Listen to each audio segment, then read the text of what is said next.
নমস্কাৰ বন্ধু বান্ধৱীসকল, আশা কৰোঁ আপোনালোকে ভালে আছে।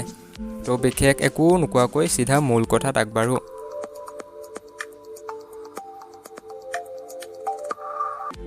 কেইদিনমান আগত এয়াৰটেল এটা অফাৰ লঞ্চ কৰিছে আৰু সেই অফাৰটো এনেকুৱা ধৰণৰ। যদি আপুনি 28 দিন ভেলিডিটিৰ সৈতে মিনিমাম 219 টকা ৰিচাৰ্জ কৰে তেন্তে দুখন কুপন, 56 দিন ভেলিডিটিৰ সৈতে মিনিমাম 399 টকা ৰিচাৰ্জ কৰে 4খন কুপন আৰু যদি 84 দিনৰ ভেলিডিটিৰ সৈতে মিনিমাম 598 টকা ৰিচাৰ্জ কৰে তেতিয়াহ'লে আপুনি 6খন কুপন পাব। এখন কুপনত আপোনাৰ থাকিব 1 GB ডাটা।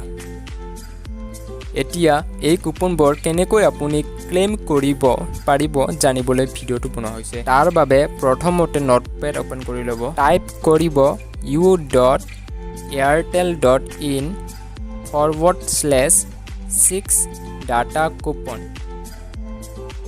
এতিয়া নোটটো চেভ কৰি লিংকটোত ক্লিক কৰাৰ পিছত ওপেন ইন ব্ৰাউজাৰত ক্লিক কৰিব।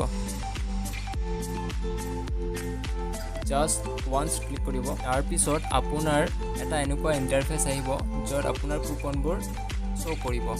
এতিয়া আপুনি ইয়াৰ পৰা 1 GB ডাটা দৈনিক ক্লেইম কৰিব পাৰিব। আপোনাৰ 1 GB ডাটা এড হৈছে নে নাই তাক চাবলৈ এয়াৰটেল এপটো আপুনি খুলি ল'ব। তাৰপিছত মাই একাউণ্টত গৈ ডাটা বেলেঞ্চত ক্লিক কৰিব। এতিয়া ইয়াত দেখিব 4G ডাটা, ৰাইট ছাইডত 1 GB ডাটা মোৰ একাউণ্টত এড হৈ গৈছে।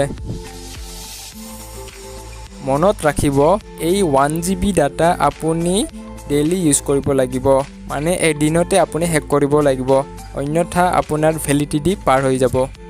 তো আজিৰ ভিডিঅ'টো এইটোৱে আছিল। আশা কৰোঁ আপোনালোকে বুজি পালে। লগ পাম আকৌ নতুন ভিডিঅ'ত। ধন্যবাদ।